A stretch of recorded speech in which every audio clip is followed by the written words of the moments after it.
Good morning students. तो मैं श्वेता आज आपके सामने एक और नई विधि लेके आई हूँ। और नई विधि क्या मतलब आप लोग सुन भी चुके होंगे, इसका नाम पढ़े भी होंगे कुछ लोग, डाल्टन विधि। वैसे ये अभी तक तो इतने सारे क्वेश्चंस इसमें से नहीं पूछे गए हैं, लेकिन आप जानते हैं कि एग्जाम समय समय के अनुसार या बढ़ते समय में बहुत टफ होता जा रहा है। तो आप लोग को हर विधि के बारे में गहराई से पढ़ना होगा, जिससे कि आपका कोई भी क्वेश्चंस न छूटे। ठीक है, और आप अधिक से अधिक इसमें पेडागोजी के क्वेश्चन सॉल्व कर सकें, जिसमें आपका हर सब्जेक्ट में, हर पेडागोजी में जो भी आप पढ़ते हैं, चाहे हिंदी हो, संस्कृत हो, उर्दू हो, विज्ञान, भूगोल, गणित, इंग्लिश, कुछ भी हो, कोई भी सब्जेक्ट हो, कोई भी पेडागोजी हो, आप उसमें से जो है 15 क्वेश्चन तो पेडागोजी के पूछते ही हैं। तो कम से कम 15 से आप 14-13 इतना तो क्लियर करके आइए ही, क्योंकि 1-2 नंबर से सिलेक्शन रुकता है तो बहुत तकलीफ होती है। इसलिए आप हर मेथड के बारे में अच्छे से पढ़ाई करिए। तो आज हम लोग शुरू करते हैं डाल्टन विधि। इसके पहले हम लोग काफी सारी विधियां पढ़ चुके हैं, काफी इंपॉर्टेंट विधियां पढ़ चुके हैं। यदि आप लोग को उस विधियों के बारे में जानना होगा या और पढ़ना होगा तो आप देखिएगा जो डिस्क्रिप्शन बॉक्स है मेरा, उसमें उसका लिंक दिया हुआ है, आप उसमें से सर्च कर लीजिएगा और पढ़ लीजिएगा। और उसमें कोई भी आपको प्रॉब्लम्स होगी, कोई समस्या होगी तो आप उसमें कमेंट में दीजिएगा कि आपको और उसमें क्या जानना है या आगे फिर क्या सब्जेक्ट में पढ़ना है। ठीक है, तो हम शुरू करते हैं बिना कोई लेट किए हुए डाल्टन विधि, यानी कि इसको डाल्टन विधि को, ये एक जो है योजना के अंतर्गत आया गया था। मतलब ये कोई एक तरह से देखा है जो डाल्टन विधि है, कोई डाल्टन ये जो शिक्षण की विधि नहीं थी, बल्कि एक जो है डाल्टन योजना था। डाल्टन योजना, अभी हम बताते हैं ये योजना कैसे था, और इसको एक विधि का नाम दे दिया गया है, डाल्टन विधि। ठीक है, इसको शिक्षण की प्रक्रिया में सबसे पहले शुरू की थी कौन? हेलेन ने शुरू किया था। इनका पूरा नाम है हेलेन पारखस्ट ने शुरू किया था, और ये कहाँ की है? अमेरिका की है। आप लोग साथ साथ नोट भी करते जाइएगा, ठीक है, क्योंकि अलग से नोट करवाना मजा नहीं आता है। ऐसे आप पढ़ते रहेंगे, नोट भी करते रहेंगे तो आपका भी अच्छा रहेगा, आपको समझ में भी आएगा। तो अमेरिका की हेलेन पारखस्ट ने इसको शुरू किया था। कब शुरू किया था? 1912 में। इसका सबसे पहले इन्होंने डाल्टन योजना पद्धति का शुरुआत किया था। और क्यों शुरू किया था? क्योंकि उसमें अमेरिका में जो शिक्षण पद्धति थी बहुत ही बुरी तरीके से गुजर रही थी। मतलब बच्चों के ऊपर जो है एक अनुशासन, बहुत ही कठोर अनुशासन था, एक समय सारणी थी, इसमें बच्चे बंधे रहते थे और कुछ अच्छा सीख नहीं पाते थे। ठीक है, मतलब उनके ऊपर एक कठोर या कहीं दमनात्मक अनुशासन का प्रयोग। दमनात्मक मतलब, अनुशासन का मतलब ये होता है जिससे उनको दंड देना, ये सबसे काफी बच्चे प्रभावित होते थे और सीख भी नहीं पाते थे, अपने रुचि के अनुसार नहीं सीख पाते थे। तो इससे प्रभावित होकर, इससे उन्होंने सीखकर क्या, हेलेन पारखस्ट ने अपना एक डाल्टन योजना शुरू किया। डाल्टन योजना, उन्होंने मतलब एक अपना स्कूल खोला डाल्टन योजना के, उसको इसका नाम दिया डाल्टन योजना। अब चूंकि उसमें जो उन्होंने पद्धति का यूज किया उसको डाल्टन विधि के नाम से हम लोग आज जानते हैं। तो इन्होंने 1912 में इसको शुरुआत किया था, लेकिन जो इसको शिक्षा की प्रक्रिया में लाया, फिर वास्तविक रूप से प्रयोग किया था, कहीं की मिलता है वो 1913 में मिलता है कि इन्होंने 1913 में इसका शिक्षण में वास्तविक रूप से इसका प्रयोग किया था। इसके पहले जो हेलेन थी वो मांटेसरी के साथ कार्य करते थे। तो कभी कभी ये भी होता है कि ये जो मांटेसरी से प्रभावित होकर इन विधि का शुरुआत किया। मांटेसरी आपने पढ़ा होगा, मारिया मांटेसरी। इसके आगे हम मांटेसरी पद्धति भी आपको पढ़ाएंगे, इसको बताएंगे इसके आगे वाले वीडियो में। ठीक है, तो कोई मानता है कि उससे प्रभावित होकर इन्होंने मतलब इसकी शुरुआत की, लेकिन ऐसा कुछ नहीं है। मतलब इन्होंने अपना अलग से अपनी योजना बनाई, उसके तहत इन्होंने शुरू किया। हेलेन पारखस्ट ने अपनी डाल्टन योजना शुरू की। ठीक, तो इतना आपको क्लियर हुआ कि उन्होंने 1912 में इसका मतलब रखा, या इसका जो इस योजना को शुरुआत किया, और वास्तविक रूप से शिक्षण प्रक्रिया में 1913 में आया। ठीक है, और इसमें बच्चों को उन्होंने क्या, स्वतंत्रता पूर्वक कार्य करने का मौका दिया। स्वतंत्रता पूर्वक कार्य करने का मौका दिया, मतलब बच्चे जो स्वतंत्र वातावरण में रहे, जब तक उनका मन करे तब तक वो कुछ इसमें से सीख सके। ठीक है, और इसमें साथ साथ इन्होंने जो है बच्चों को रुचि के अनुसार, मतलब इन्होंने रुचि के अनुसार जो बच्चों को समझ में आए, जो बच्चों को बहुत अच्छा सब्जेक्ट लगता है, चाहे हिंदी हो या संस्कृत हो या विज्ञान, भूगोल, कोई भी सब्जेक्ट हो, अगर उसे जो पसंद हो उसके रुचि के अनुसार उसको चूज कर ले, एक उसमें सब्जेक्ट चूज कर ले, और फिर उसका जब तक मन कहे, मतलब उसका जब तक टाइमिंग मन कहे, उसका टाइमिंग एक समय, उसका मतलब कोई समय इसमें निर्धारित नहीं था, कोई समय निर्धारित नहीं था, उसका जब तक मन करे तब तक उसको पढ़े। ठीक है, इन्होंने इस विद्यालय में जो डाल्टन योजना के तहत अपना विद्यालय का निर्माण किया था, वो कोई शिक्षा प्रणाली नहीं थी, बल्कि एक जो है नया प्रकार का क्या था, एक विद्यालय थी, एक नई पद्धति का, एक नई प्रकार की क्या थी, विद्यालय थी। क्योंकि वहां पे ऐसा कोई विद्यालय नहीं था जिसमें बच्चों को काफी फ्रीडम मिल सके। ठीक है, काफी स्वतंत्रता मिल सके, बच्चे अपने रुचि के अनुसार पढ़ सके। तो उन्होंने एक नई पद्धति की विद्यालय का आयोजन किया, उसको रखा, एक नींव रखा। ठीक, तो इन्होंने डाल्टन, इसको योजना कहा गया, और डाल्टन योजना में जिन विधि का उन्होंने यूज किया उसको डाल्टन विधि कहा गया। ठीक है। तो इसमें इन्होंने एक और नया तरीका यूज किया, जो आप सुने भी होंगे या फिर इसको जानते भी होंगे। इन्होंने इसमें क्या किया था, एक कॉन्ट्रैक्ट बेस पे शुरू किया था। कॉन्ट्रैक्ट आप जानते हो, जैसे हिंदी में इसको क्या बोलते हैं, ठेका बोलते हैं। ठीक है, यानी कॉन्ट्रैक्ट जैसे नहीं होता, आप लोग देखिए कहते हैं कि कॉन्ट्रैक्ट पे दे दिया गया है, इसको इतने महीने में इतने दिनों में इसको कंप्लीट करना है। मतलब इसमें एक समय क्या होता है, निर्धारित कर दिया जाता है कि इतने समय में आपको ये कंप्लीट करना है, समय निर्धारित होता है। लेकिन इस समय और इस समय में अंतर है। जैसे कि बच्चा क्या होता है, इस ये समय क्या था, मतलब जो हमारे आज के विद्यालय होते हैं या फिर उस समय के जो विद्यालय थे वहां पे अमेरिका में, तो उसमें जैसे होता है ना कि पहले फर्स्ट घंटी है, फर्स्ट पीरियड है, तो इसमें आपको हिंदी पढ़ना है। फिर सेकंड हो गया तो क्या होता है, इसमें आपको इंग्लिश पढ़ना है। थर्ड हो गया तो आपको क्या करना, मैथ। मतलब ऐसे एक टाइम टेबल नहीं था। लेकिन यहाँ पे कॉन्ट्रैक्ट में यहाँ पे ये समय निर्धारित नहीं था। मतलब कि फर्स्ट घंटी अगर बज रही है तो या फर्स्ट घंटी शुरू हो रही है तो उसमें आप हिंदी पढ़ेंगे, ये समय निर्धारित नहीं था। बल्कि ये समय निर्धारित था कि इसमें जो है एक महीने का बच्चों का एक शेड्यूल निर्धारित करते थे, या टीचर्स जो होते हैं वहां पे जो टीचर्स होते हैं वो एक महीने का क्या करते हैं, शेड्यूल निर्धारित करते थे, एक मतलब योजना बनाते थे। और उस योजना को क्या कहा गया है, ठेका बोला जाता है, कॉन्ट्रैक्ट बोला गया है। ठीक है। और इसी देखिए यहीं से क्वेश्चन बन जाता है कि डाल्टन विधि को क्या हम बोलते हैं, एक और विधि बोलते हैं, ठेका विधि भी बोलते हैं। क्यों बोलते हैं, इसी वजह से क्योंकि बच्चों को एक ठेका के अंदर एक कॉन्ट्रैक्ट के रूप में उनको एक मतलब क्या होता है, एक महीने का एक उन्हें कोई सिलेबस दे दिया जाता था, कोई कार्य योजना, जिसको हम क्या बोलते हैं, आजकल हम नहीं कहते हैं कि बच्चों को क्या मिल रहा है, असाइनमेंट मिल रहा है। तो असाइनमेंट में क्या होता था, बच्चे कुछ बनाते हैं, बच्चे कुछ काम करते हैं। लेकिन यहाँ का जो असाइनमेंट था कुछ अलग प्रकार का था।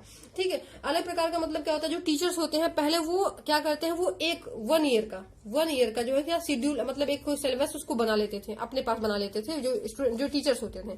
फिर टीचर्स होते थे उसको मंथली वाइज बांट देते थे। मतलब उसको एक मंथ का ये है, दूसरे मंथ का ये है, तीसरे मंथ का, इस कार्य योजना के रूप में इसको बांट देते थे। ठीक है, ये कार्य योजना अब बच्चों को इस मंथ का दे दिए, इस कार्य योजना को दे दिया बच्चों को। ठीक है, तो बच्चा क्या करता था, सभी स्टूडेंट जो भी स्टूडेंट थे उसमें उस कार्य योजना को दे दिया। तो बच्चा उसके अंतर्गत उस एक महीने में ऐसा नहीं है कि उसको रोज 1 घंटे इतना काम, रोज जो है 2 घंटे या रोज 3 घंटे काम करना, नहीं।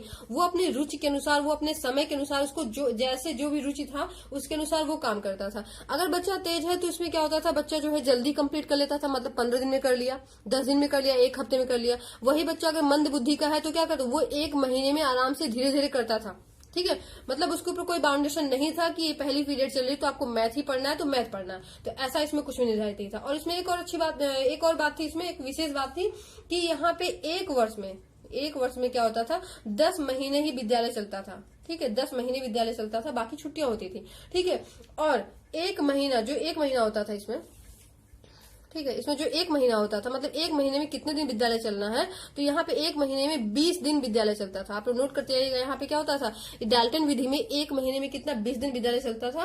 और जो 10 महीना जो चलता था एक वर्ष में, जो बाकी की जो छुट्टियां बचती थी, बच्चे क्या करते थे, उसको जो पढ़ाया गया था, जो एक महीने में जो इसमें असाइनमेंट दिया गया है, या फिर एक साथ जो आप 11 महीने में पढ़ चुके, जो छुट्टियां 10 महीने में जो पढ़ चुके, जो छुट्टियां बचती थी, तो वो क्या करता था, बच्चा उसको रिवाइज करता था।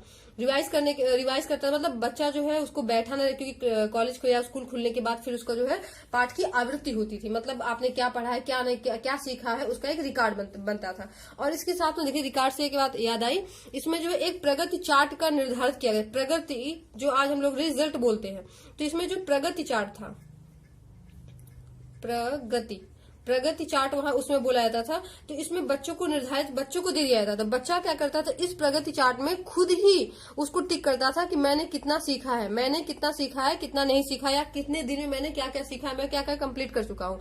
तो इससे क्या होता था, बच्चे को खुद लगता था कि अरे मैंने क्या सीख लिया है। बच्चा खुद अपनी मर्जी से अपने रुचि के अनुसार सीखता था, और उसको उसमें क्या होता था, इंजॉय भी, उसको मजा आता था उसको करने में, क्योंकि मतलब उसको कोई ऊपर उसको दबाव नहीं है। यहाँ पे टीचर्स का काम क्या होता था, एक परामर्शदाता के रूप में होता था। मतलब ऐसा नहीं कि टीचर्स केवल बैठा रहता था, वो परामर्शदाता के रूप में होता था, या निर्देशक के रूप में निर्देश देता था कि आपको कैसे करना है। ठीक है, यहाँ जो टीचर्स यानी जो अध्यापक होता था, वो क्या होता था, वो निर्देशक के रूप में होता था, यानी परामर्शदाता के रूप में होता था कि वो उसे कैसे करना है। ठीक है, जो बच्चों को हम असाइनमेंट देते थे उसमें क्या होता था, समस्याओं को बच्चे पढ़ते थे, प्रश्नों के उत्तर देते थे। ठीक है, मानचित्र बनाते थे, ये सारा उनका काम था। देखिए, इसमें बच्चे का काम क्या था कि मानचित्र बनाना, ठीक है, मानचित्र, जो भी मानचित्र उसमें दिया जाता तो मानचित्र बनाते थे, उसके साथ साथ वो प्रश्नों के उत्तर देते थे। कभी कभी पूछता है कि वो मतलब उनको इस असाइनमेंट के अंतर्गत क्या क्या दिया जाता था, प्रश्नों के उत्तर हो गया, और फिर उसमें जो है या फिर मानचित्र जो होता है मानचित्र खींचने का काम दिया जाता है, या समस्याओं, जो भी समस्याएं होती थी उसको क्या करता, समस्याओं को पढ़ता था। अभी मैंने आपको बताया कि जो तेज बच्चे होते थे वो क्या करते थे, अगर वो 20 दिन का काम है या फिर 1 महीने का काम है तो क्या करते थे, मान ली बहुत तेज बच्चा है तो क्या करता है 10 दिन में ही कंप्लीट कर देता है। लेकिन अब 10 दिन कंप्लीट करने के बाद ये नहीं कि उसको क्या करना है, वो उसको अगले महीने का वर्क मिल जाए, ऐसा नहीं होता था। सभी बच्चों को एक साथ ही मिलता था, इसमें ये चीज निर्धारित था, सभी बच्चों को अगर 1 महीने में करना है तो चाहे बच्चा जल्दी से कर ले या फिर लेट में, वो मतलब रुका रहता था। और तब तक क्या करता था, तब तक वो पुस्तकालय में अपना जो अपनी रुचि के अनुसार वो क्या करता था, किताबों का अध्ययन करता था, किताबों को पढ़ता था, मतलब अपनी समस्याओं को समाधान के लिए टीचर से जो संपर्क करता था, टीचर से सीखता था, उनसे पूछता था, और पुस्तकालय में अपनी जो पसंदीदा बुक होती थी, उसके जो मन चाही जो पुस्तक होती थी उसका वो अध्ययन करता था, उसका नोट्स बनाता था। ठीक है, मतलब जो समय बचता था वो क्या करता था, पुस्तकालय में व्यतीत करता था। ठीक, इतना क्लियर हुआ, इतनी सारी बातें क्लियर हुई। उसमें क्या क्या नई नई चीजें हैं, इसमें बच्चों को एक असाइनमेंट के रूप में दिया जाता था। ठीक है, इसको एक क्या कॉन्ट्रैक्ट के रूप में बोलते हैं या फिर ठेके के रूप में बोलते हैं। इसमें 1 वर्ष में क्या 10 महीने ही स्टडी होती थी, और 1 महीने में कितने दिन होती थी, 20 दिन होती थी। बच्चा उस 20 दिन में क्या करता, समस्याओं को पढ़ता था, प्रश्नों का उत्तर देता था, मानचित्र वगैरह खींचता था, या फिर विवरण को लिखता था, अपने प्रगति चार्ट पे क्या करता था, उसको दर्शाता था। ठीक है, यानी कि बच्चा जो अपने इच्छानुसार, वो अपने इच्छानुसार किस क्रम में सीख रहा है, किस गति में सीख रहा है, वो सारा काम इसमें करता था। इतना क्लियर हुआ, यानी कि ये समय सारणी से मुक्त था। समय सारणी मतलब ये घंटे वाला जो समय सारणी था उससे मुक्त था। अब एक महीने में दिया गया, अब उसमें कोई समय सारणी नहीं था, बस हाँ, लेकिन ये था कि 1 महीने का अगर कॉन्ट्रैक्ट दिया गया है तो आपको 1 महीने में करना है। आप दिन रात करिए या फिर 1 घंटे करिए या फिर तुरंत करके दे दीजिए, लेकिन आपको 1 महीने में कंप्लीट करना है। 1 महीने के बाद ही आप दूसरा काम दूसरे महीने में, या फिर दूसरे महीने का काम तीसरे महीने में आपको लेंगे। ऐसा नहीं कि अगर पहले आप कर लिए तो फिर आपको पहले वो काम मिल जाएगा अगले महीने वाले का। ठीक है, इतना क्लियर हुआ। अब इसमें क्या विशेष बात थी, अभी ये देखिए, ये तो उनकी शिक्षा प्रणाली थी। अब इसमें से विशेष बात क्या आती है, इसको थोड़ा सा हम देखते हैं। इसमें विशेष बात क्या होती है।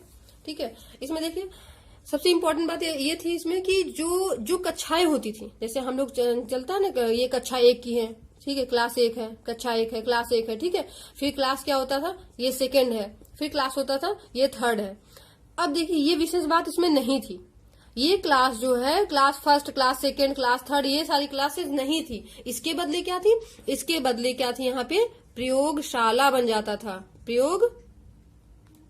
प्रयोगशाला बन जाता था, मतलब इन कक्षाओं के बदले यहाँ पे क्या हो जाता था, प्रयोगशाला हो जाता था। अब प्रयोगशाला कैसा होता था, विषय अनुसार, मतलब जो कक्षा 1 होता है, 2 होता है, तो वहां पे विषय अनुसार, जैसे मान लीजिए यहाँ पे गणित का प्रयोगशाला हो गया, ठीक है, फिर अंग्रेजी का प्रयोगशाला हो गया, फिर यहाँ पे उर्दू का हो गया, ठीक है, या फिर यहाँ पे संस्कृत का हो गया, मतलब जो भी यहाँ पे, या फिर विज्ञान का हो गया, जो सब्जेक्ट है, जितने भी सामाजिक विज्ञान है या फिर इतिहास है, जो भी है, जितने सब्जेक्ट में, सबका क्या होता था, अलग अलग से इसमें क्या होती थी, प्रयोगशाला अलग से जो है इसका लेबोरेटरी का एक जो है तैयार हो जाता था। और कैसे होता था, क्योंकि जब बच्चों को 1 महीने का जो कार्य मिलता था, बच्चे उसमें क्या मानचित्र तैयार करते थे, प्रश्नों के उत्तर खोजते थे, समस्याओं का समाधान करते थे, कुछ नया करते थे, और इससे उनमें क्या होता था, एक नया अनुभव मिलता था, वो एक नया प्रयोग करते थे, और जो कुछ नया बना के लाते थे, जिस सब्जेक्ट से संबंधित होता था, अगर गणित से संबंधित है तो गणित वाले रूम में, ठीक है, वहां पे रखते थे, अंग्रेजी संबंधित तो अंग्रेजी में रखते थे, विज्ञान से संबंधित तो विज्ञान में रखते थे, मतलब जिससे संबंधित है वो उस रूम में, उस क्लास में, उस लेबोरेटरी यानी कि उस प्रयोगशाला में